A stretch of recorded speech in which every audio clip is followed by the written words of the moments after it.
What's going on? This is Dr. Isa. I'm here to discuss what you can do to help prevent your heart from failing from you, aka heart disease. So, when we talk about heart disease, this is encompassing a lot of different things, and it's not just heart attacks, but that is one of the major things that we do see and we do care about because heart disease, heart attacks are the leading cause of death in the United States of America and likely worldwide. So, in addition to heart attacks, we're talking about heart failure, we're talking about peripheral arterial disease, we're talking about strokes, we're talking about the financial responsibilities that comes with this. So, if we understand what the risk factors are, we can potentially prevent this from happening. We can prevent a heart attack. We can prevent heart failure. So, if you guys have any questions regarding heart disease, leave it in the comments. Let me know where you guys are tuning in from. So, what exactly is a heart attack? If you think that this lumen is what your artery looks like, a heart attack is when that lumen completely occludes, and then it can occlude from two different ways. It can occlude from there being plaque, and then the plaque ends up filling up that whole area. But it can also occlude where plaque breaks from one location and travels to another location, causing occlusion. And that can cause things like occlusion in the arteries in the head, which is a stroke. It can cause it in the legs, peripheral arterial disease. It can cause it in the neck, causing carotid artery disease, which can lead to strokes.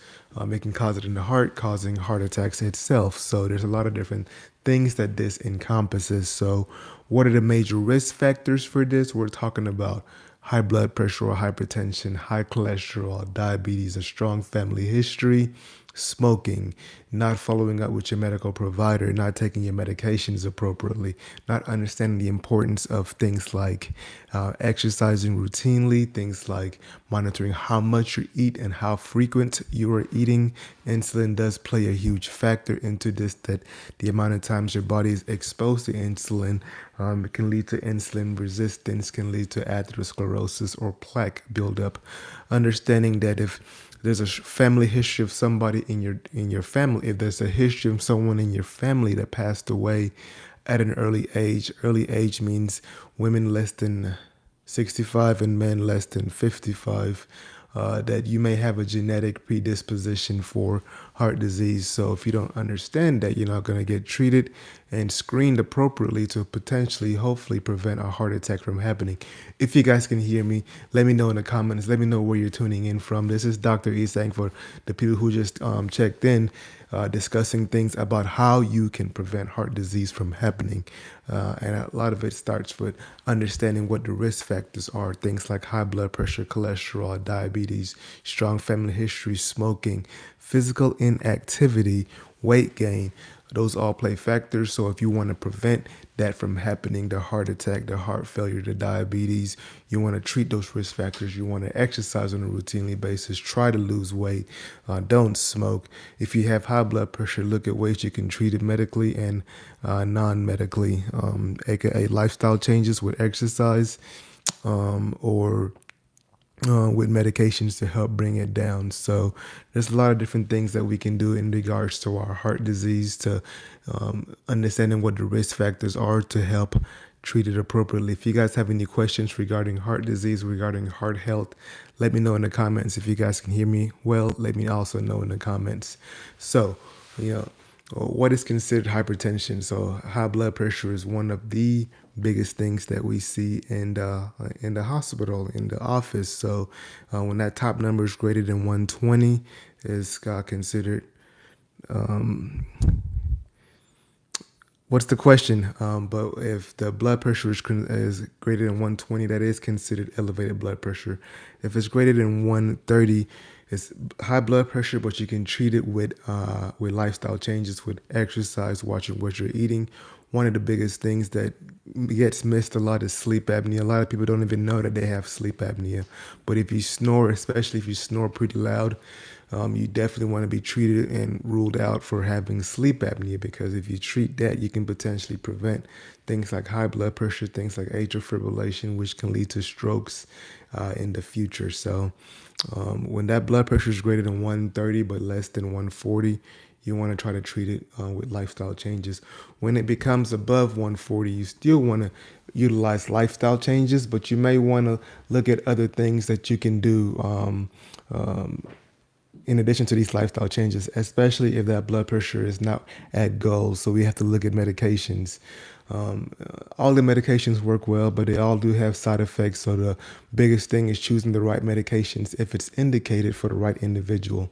If someone already has issues with potassium or high potassium, you may not want to reach for the medication that causes a side effect of elevated potassium. If someone has issues with ankle swelling, you may not want to reach for one that can cause ankle swelling. If someone already has a low heart rate, you may want to stay away from the beta blockers because they can slow the heart rate down. So each ones are tailored towards each individual, but you also want to say, you also want to look at what can be potentially causing it to happen. People can have high blood pressure from something else. It can be due to a heart attack. It can be due to heart failure. It can be due to issues with the thyroid, with the adrenal glands, with other hormones. So if you don't treat those other hormones, it's going to be very difficult to control that blood pressure. If you guys have any questions regarding high blood pressure, let me know in the comments. Let me know when you guys are tuning in from. I'm going to give it about a minute to see if anybody has any questions that I can answer.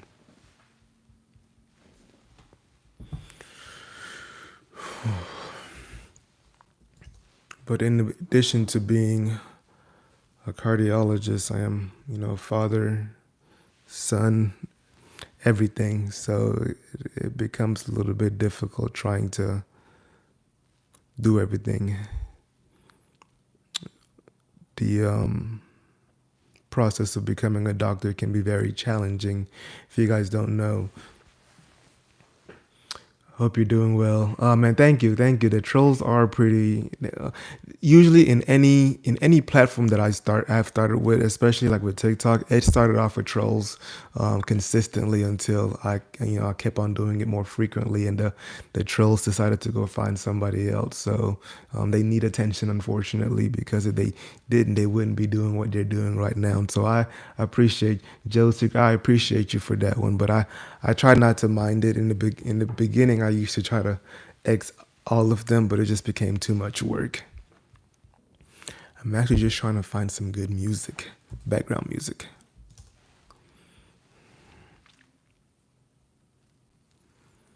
Yeah, but if you guys have any questions that you guys think should be a video, let me know. I'll try my best to make a video regarding it.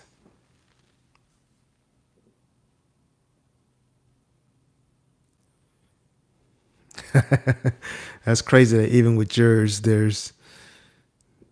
are trolls associated with it.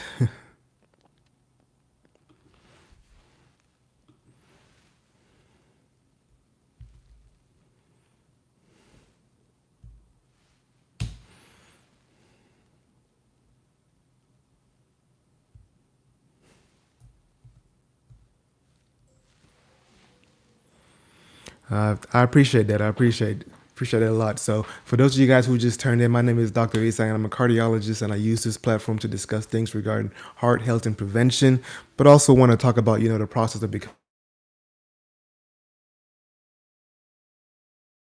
people know that and understand it, and understand that it's not meant for the elite. You too can become a doctor. If I can do it, I'm not gonna lie. I'm not. One of my friends always said.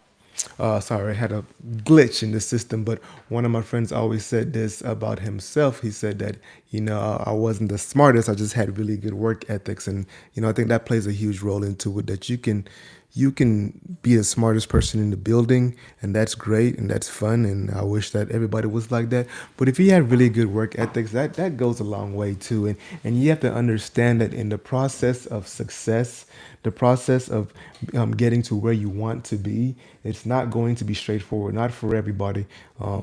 You're going to know that person who didn't have any struggles, and that's all right. But your struggles is your story, is what's going to help motivate somebody else who may be going through the same thing that you are. So I'm super excited to say that I didn't get into medical school on my first attempt. I didn't get into cardiology fellowship on my first or second attempt. So the struggles are worth it. So and to be able to have this platform to talk to people about heart, about health, about simple things like blood pressure. Because sometimes I don't think that it's not the sexiest thing to talk about. But if I can help someone who's been struggling with blood pressure for a long time to understand why, my job is done. One of the biggest things that I helped on social media was someone who had elevated blood pressure, and it was due to blockage in their kidney arteries. And I made a post about secondary hypertension, which is high blood pressure due to something else, secondary to something else,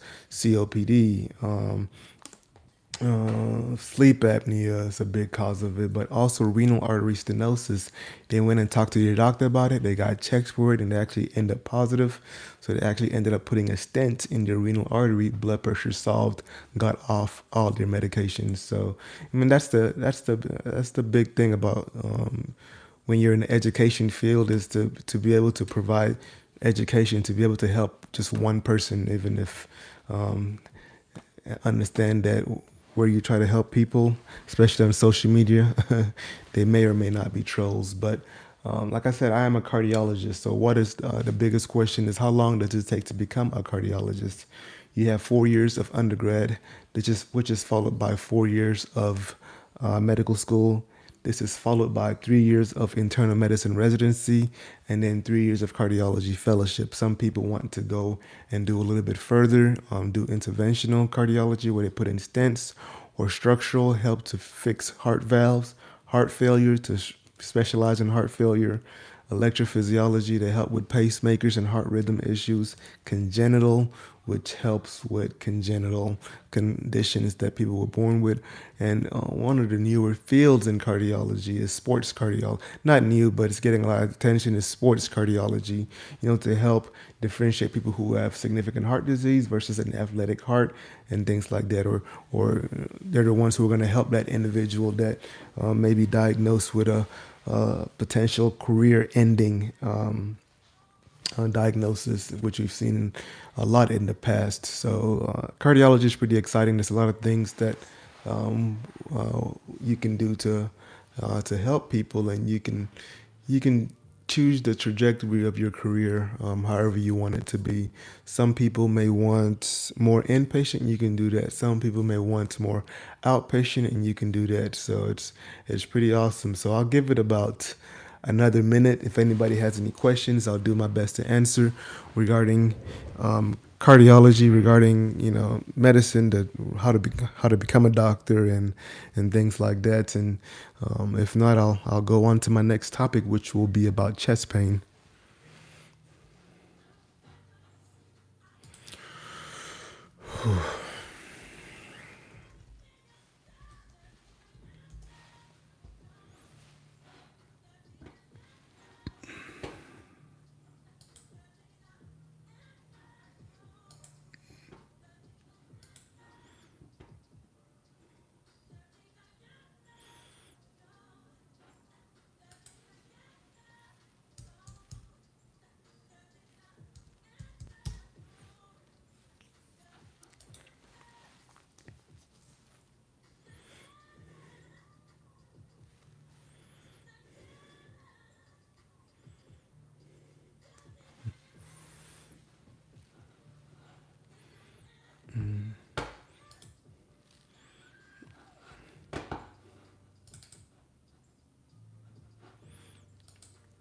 All right, not many people have any questions, so I'll talk about we'll talk about chest pain. So, chest pain is, what is the easiest way to lower blood pressure? To lower blood pressure, change of diet. Yeah, change of diet is going to be the biggest thing. But watching how much salt that you're putting in your foods significantly can help. Is one of the biggest things naturally to help with the Blood pressure is just watching how much salt you're putting in into your body, watching how much processed food you're taking in. All of those play a pretty huge factor into the blood pressure. But you also have to take into account that there are people who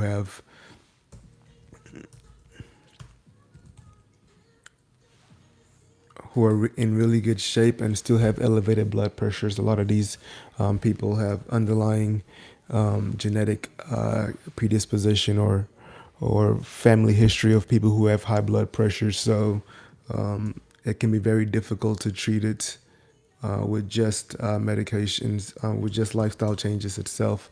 So those individuals need to be on medications for it, and it's a lot easier, said than done to tell someone that, you know, they have met the weight that they're supposed to meet, but yet they still have high blood pressure.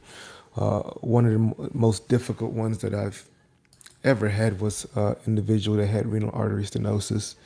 So their blood pressure was due to a blockage in their kidney arteries, and they unfortunately were too unstable to ever get that blockage fixed. So they were always dealing with blood pressures, basically for their whole life. And that one was pretty difficult to have to talk to them about that, about their blood pressure being elevated, and nothing much that I can do for it, other than treating it with medications. And the medications have worked well, but it's frustrating that they're doing everything that they're supposed to be doing, but they still have elevated blood pressure.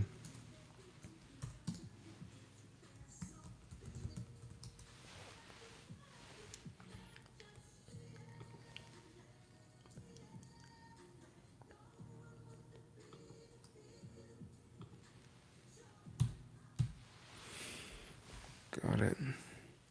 So when someone comes in with chest pain, that's what we've been talking about. Someone comes in with chest pain. What we Some people have said that marijuana can increase blood pressure. Some people have noticed that it can decrease the blood pressure. Each individual is different. I've seen people who have had good uses of it, and I've seen someone who was in the hospital consistently on a weekly basis because they were having hyperemesis syndrome, basically just chronically vomiting all the time. So, but when someone is having chest pain and we're getting concerned, the chest pain that gets people concerned is chest pain in this location, pain that gets worse with exerting themselves. So they can be doing things like jogging or running or walking up a flight of stairs or having arguments. When they notice that that pain is there and they rest, the pain gets better. Pain here, pain worse with exertion, pain better with rest or a medication called nitroglycerin. All of those symptoms get us concerned that the chest pain is due to the pain that you're having is due to the cardiac and needs further information. This further information cannot be received at home. It can be received in, looking it up online. It's only by going into the hospital and getting further workups done. These workups include things like checking your troponin levels or blood test, getting an EKG history. If the blood test is positive, if the EKG is positive, and you're still having pain, you're likely having a heart attack, and this needs to be further investigated with a cardiac catheterization. This is a heart catheterization where we utilize the artery in the wrist. Sometimes we utilize the artery in the groin. We go up, we take pictures using contrast. If there's blockage, we open it up with a stent. If there's a lot of blockage in scary locations, then we call it quits and we have to talk to you about open heart surgery. This is also known as coronary artery bypass graft or CABG. Now, there's some people who come to the hospital, their pain has gotten better, their blood test is normal, and their EKG is normal, but we're still a little bit nervous. What we do then is a stress test, kind of helps us to decide who is at higher risk of their pain being due to cardiac. If that stress test is positive, cardiac catheterization to look for blockage. If the stress test is negative, then we look at other things we can do. Things like an echocardiogram, an ultrasound of the heart to see how well the heart is squeezing. If there's a decrease in that squeeze function, then once again we do a left heart catheterization to look for blockage. Now, if your echo is normal, stress test is normal, EKG is normal, and blood test is normal, it's highly likely that your pain that you've been having is not coming from your heart. We'll probably still follow up outpatient, at least for a hospital visit, to make sure that we're not missing anything else. But if everything still remains normal, then we're probably looking at other causes of your discomfort, non-cardiac causes. Reflux or GERD can cause it. Issues with the gallbladder can cause it. Issues with the pancreas can cause it. Issues with the sternum itself can cause it. There's even some people where anxiety can be a component of it. So our job as a cardiologist is to make sure that we have ruled out any concerning cardiac causes of it, and then proceed with having you follow up with the appropriate specialist to see what else can be causing your chest pain. I found that a lot of people who come to the office or come to the hospital to get this workup and everything becomes negative. What we typically do is once we've ruled out everything, I have them come back and we look at how they're sleeping or not sleeping and see if they're snoring, because a lot of them end up having sleep apnea. So that's always on the back of my mind if I have someone who's having a lot of cases of chest discomfort that's not being relieved. They can also have microvascular ischemia, where there's blockage in the arteries, but in the very small, tiny arteries. This is seen in a lot of people who smoke, so our biggest thing is always to recommend for them not to smoke or not to start smoking, and then to control the blood pressure to the best of our abilities. For those of you guys who just popped on, this is Dr. Isang talking about things to do to help with your heart and with your health. We've talked about blood pressure. We've talked about chest pain and the different etiologies and causes of it. Next one is going to be about heart in the comments, and also let me know where you guys are coming in from.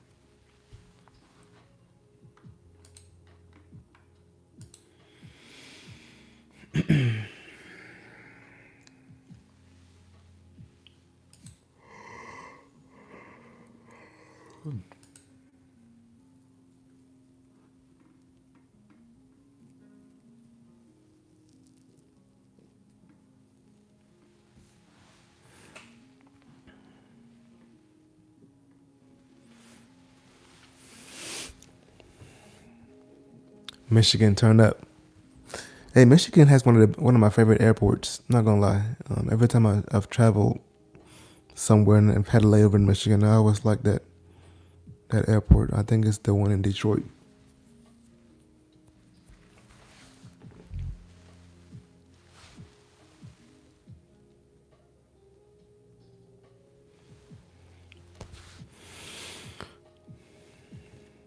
Southwest. I usually go through with Delta, so I'm not sure. It should be the same. All right. So the last topic that we're gonna talk about is heart failure. So this is the inability of the heart to squeeze appropriately, and it could be due to the heart the inability of the heart to provide blood to the rest of the body appropriately, and it could be due to the heart not squeezing well. This is known as systolic heart failure. It can also be due to the heart not relaxing well. This is known as diastolic heart failure. So when someone is coming in with symptoms that are concerning for heart failure, we'll do the appropriate tests, get the appropriate lab work, but also get an ultrasound and an echocardiogram, an ultrasound of their heart to see how well their heart's squeezing and to see whether the heart is thick or not, because it'll give us a little bit of clues as to whether they have heart failure or not. So if we notice that the heart is not squeezing appropriately, one of the biggest things we are concerned about is due to blockage. So we do a heart catheterization to make sure that there is no blockage. And if there is, like I previously stated, we put in a stent or consider surgery. If there's no blockage, then our homework continues because we have to figure out, is it due to high blood pressure, which is a major cause, if not the top cause, hypertensive heart disease. But it can also be due to underlying underlying autoimmune conditions or conditions that's affecting the heart. Things like sarcoidosis, amyloidosis, hemochromatosis can all cause almost like a restrictive part where the heart's not squeezing because of that underlying issue, whether it's issues with, iron storage, whether it's issues with the protein folding or in sarcoidosis. So, the ultrasound overall helps us to understand a little bit better what's causing it. And when people have heart failure, what we want to do is see how low their pumping function is, if it is, and there's certain therapies that we have to start them on, beta blockers, ACE inhibitors, and things like that. That's the short end. Be willing to answer any questions anybody has regarding the heart itself. Joe's Secret Garden, I appreciate you. Can a hot shower cause a heart attack? It cannot. If anything, what hot water would do to your body would dilate the vessels, so it would allow more room for blood to flow. That's why some people who take hot showers or hot baths, especially in hot tubs, fall asleep because their arteries had dilated, decreasing blood flow and decreasing perfusion. Sometimes they pass out, especially if they're taking any other things that can affect flow in the body. Can anxiety cause a heart attack? It cannot. A heart attack, anxiety can cause significant issues with your heart. It can cause something called broken heart syndrome, where if it's anxiety or some type of acute stress event causes the heart to not pump appropriately, which can simulate like you're having a heart attack. A lot of people who have had broken heart syndrome from anxiety or from stress or from a traumatic event, they first come into the hospital like they're having a heart attack with the chest pain. And then we do an ultrasound or a heart catheterization, and we don't see any blockage, but we see that the heart's squeezing in a particular manner, which is definitive of a broken heart syndrome. So anxiety will not cause a heart attack. It can be a leader to stress, which stress itself can be a risk factor of heart disease. I hope that helps.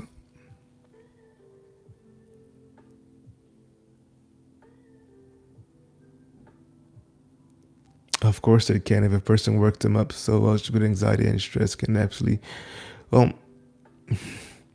anxiety itself will not cause a heart attack. That heart attack happened because they had underlying heart issues. They had underlying atherosclerosis or blockage. Anxiety can build that up over time, but saying I have anxiety means I'm going to have a heart attack. There would be a lot of more people having heart attacks. But anxiety plays a huge factor. I don't want to downplay the importance of stress and anxiety. It plays a huge factor when it comes to our health. Anxiety, stress can lead to poor choices, which can lead to eating foods that itself can lead to, heart disease in the future. So it's an interesting topic. It's always a beautiful topic because the way we handle stress now can depict how we live for the rest of our life. So that's a good question. I wish it could be easy to just say don't be anxious, but life is stressful. But I'm going to leave this last 2 minutes to be able to answer any questions. If not, I'll see you guys in the next live.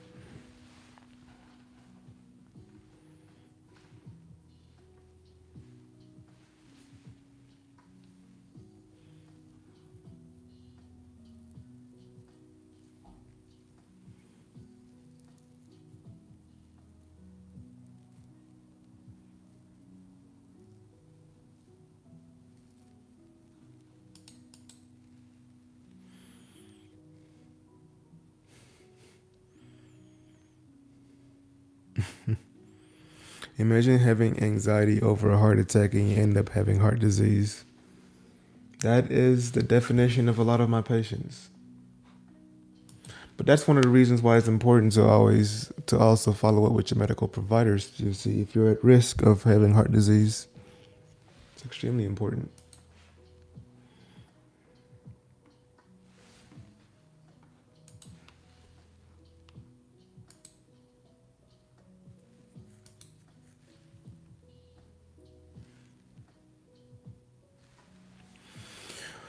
All right, I'm gonna do a brief summary and then I will hop off of here. So, my name is Dr. Isang. I'm a cardiologist, and I use this platform to discuss your heart and your health and prevention and anything else people want to know. But it's important to understand that prevention is the biggest thing that we can do in regards to our heart, in regards to our health. Understanding what the risk factors for heart disease are, understanding that the things that you do now can potentially prevent a heart attack from happening in the future.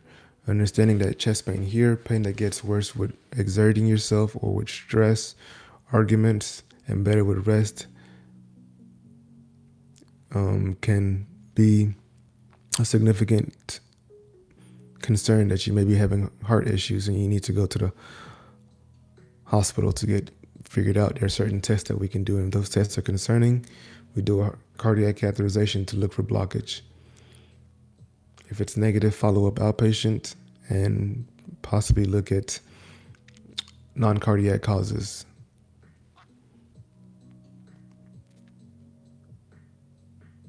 One of the biggest things that comes with high blood pressure, with heart disease, is high blood pressure. Understanding that it can be difficult to treat, and I wish that lifestyle changes was enough for everybody, but it's not. So things like exercise, watching your salt content, stress management play a huge factor, but it may not be enough, and some people may need to be on medications for it. These medications can sometimes affect each individual, so you have to look at the side effects, because some can cause high potassium, some can cause ankle swelling, some can cause low heart rate. So if you already have these issues, you don't want to start that medication that can make it worse. And that's about it. The most important thing I have to say is to listen to your body, and if anything feels off, go get seen. Name is Dr. Isang. Let me give it 1 minute for questions, and then I'm out.